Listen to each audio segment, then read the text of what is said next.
Welcome to the AFR Saints channel, where we provide you daily content on your favorite team, the New Orleans Saints. Do us a favor and hit that subscribe button. Be sure to leave your comments below and smash that like button.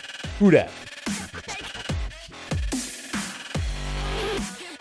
We are continuing to follow NFL free agency, and one of the positions of need for the New Orleans Saints, unquestionably, is wide receiver. They have, we know, agreed to terms with Michael Thomas to keep him on essentially what amounts to a one-year prove-it deal. And Chris Olave was magnificent as a rookie. And I think a lot of people are excited about Rashid Shaheed, as you should be. Undrafted free agent who proved himself in big spots. Can he be a consistent contributor on offense? You know, that remains to be seen. But the Saints are going to have to address that position further. You're not going to go into the season with basically three receivers you count on. So we've talked a lot about what receivers might be available, what free agent opportunities might be there for the Saints. And one of the names that came up that was a young veteran who was going to be affordable for the New Orleans Saints, very likely, was DJ Chark. And of course, there's the tie, being a former LSU Tiger, as we all know, but also a guy that was a relatively high draft pick and a guy who has been productive during his time in the NFL, first in Jacksonville in this past season with the Detroit Lions. So we had talked about the possibility of the Saints adding Chark, who had 30 catches for 502 yards and three touchdowns this past season. 6'4", he'll be 27 in September, so you're talking about still a young receiver who has been productive. Isn't necessarily going to be your number one, but a guy who will be a very valuable 2 or 3 on your team. 2018 second-round pick, 4 years in Jacksonville. Actually was a Pro Bowler in 2019, and he was averaged better than 14 yards a catch during his young NFL career.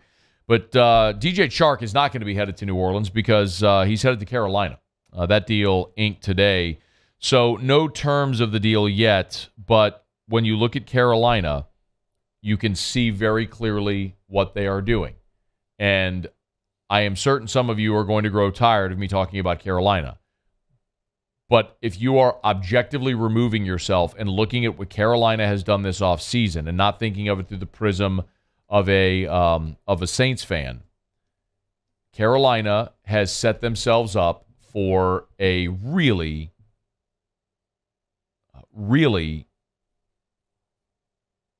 potentially prosperous half decade or so. They have done, every team in the NFL, or excuse me, in the NFC South, has taken a certain approach and a certain tact with how they're looking at this offseason and how they're looking at the rebuild. Look, it was the worst division in football a year ago. The Saints are still trying to win now. The Bucs are in full tear-down mode. The Panthers shipped off assets last year and are in rebuild mode, traded up to get their quarterback. And the Falcons are still in the midst of their rebuild. We'll see if Desmond Ridder's the guy. But I'm going to say it again. Carolina was 7-10 last year, the same record as the Saints. Carolina last year beat the Saints twice. They had an interim coach for the bulk of the season. They've hired a guy that is a respected offensive mind. In trading Anderson and McCaffrey, they recouped plenty of assets such that trading up to get the number 1 overall pick in the draft didn't cost them their entire loot, and they still have 7 picks in this year's draft, including 3 in the top 100. 1 overall, and I believe it's 39 overall. I'm not looking at it right now. And then look at what they've done in free agency. Because they had cap space, they signed Shai Tuttle. They signed Von Bell at safety. They re-signed Bradley Bozeman, their center. They brought in Andy Dalton to be their backup, very likely a mentor for the first-round pick that they draft. They brought in Hayden Hurst at tight end. Deshaun Williams is the defensive tackle. They added Miles Sanders at running back, so you get a 25-year-old who can replace Christian McCaffrey in your offense.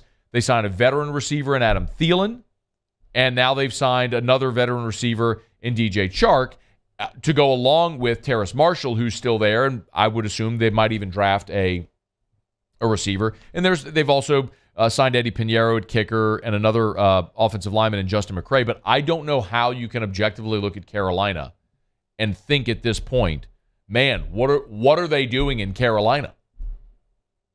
What's the vision there? The vision is very clear. They've supplemented a team that was on the verge of being 500 a year ago.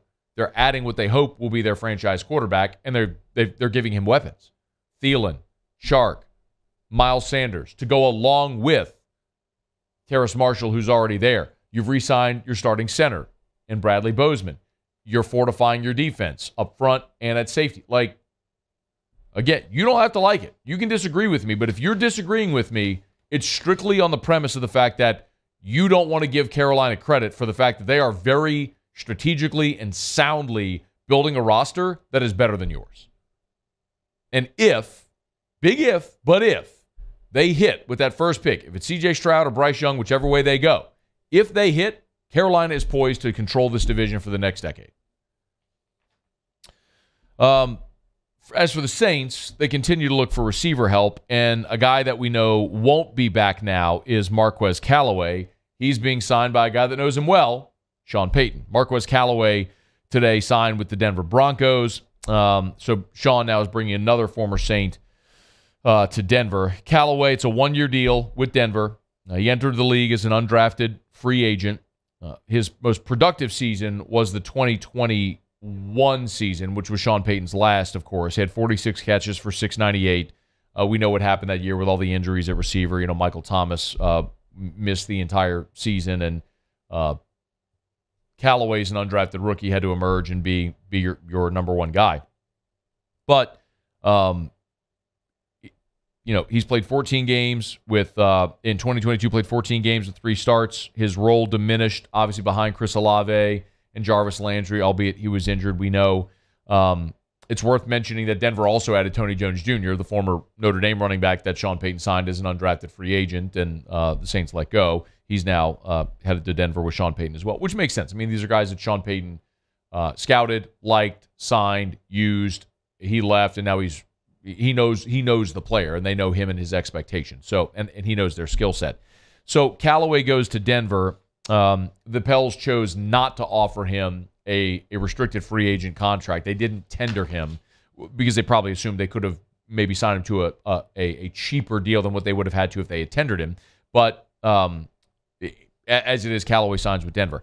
I would have loved to have seen Marquez Callaway back. I don't blame Callaway for leaving New Orleans for what he thinks might be a better opportunity, considering you're looking at the Saints roster and you've got Chris Olave there and you've got Michael Thomas coming back. To whatever degree he'll be there, we'll see. And we're all assuming the Saints are still not done at receiver. So, you know, I look at this Saints roster right now and what they're doing at receiver, and that still now is a major need. I know what I have in Chris Olave, but I have no idea what I'm going to get from Michael Thomas, which is very fair to say. The guy hasn't played in 3 years. So it is fair to look at Michael Thomas and say, that's a 0 until I see it. And then we could look at Rashid Shaheed, who had a very nice season a year ago with 28 catches for 488 yards. He could be a very good number 3, stretch the field type guy. And I know the Saints are going to use Juwan Johnson as a receiver and Alvin Kamara as a receiver, so you're going to have other pass catchers, but you need receiving depth.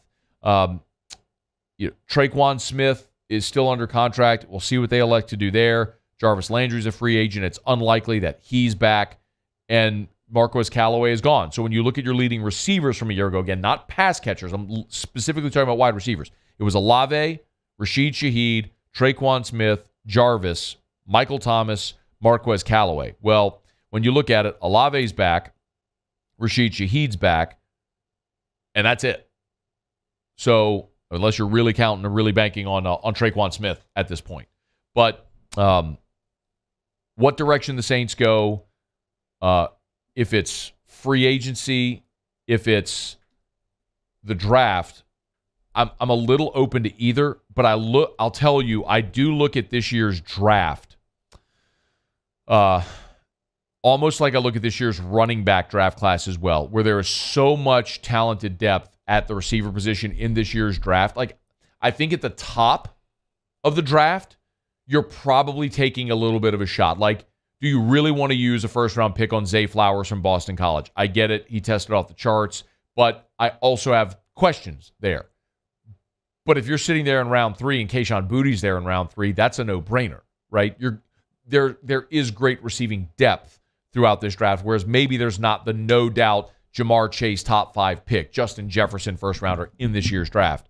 But you're going to have great depth throughout it. If you're looking at the free agent class, we talked about this as well. I mean, Kenny Galladay's 29 years old. Robbie Anderson's 29 years old. Randall Cobb's 32. Marvin Jones is 33. Julio's 34. Byron Pringle's 29. Jarvis is 30. N'Keal Harry's a young guy at 25, but has never produced. You see what I mean? Like, there are guys whose names you'll recognize. They're just older players. So it's fair to say, like, what would you realistically expect? Do you want to bring in a guy like on a 1-year prove-it deal like with Michael Thomas? That's fine if you want to do it, but ultimately you're going to have guys that you know there's an expectation of what you're going to get from them outside of just Chris Olave and whatever you think you're going to get from Kamara and Juwan Johnson as pass catchers. So one of the sort of interesting wide receiver free agents that we had talked about in DJ Chark, he's off the board. He's headed to Carolina. He'll catch passes from whoever will be the first pick in next month's draft. But the Saints still looking for receivers now. Chark signs with Carolina and Marquez Callaway on the move to Denver. Hey, thanks so much for watching. Please leave your comments. I love to interact. And be sure to hit the red subscribe button below.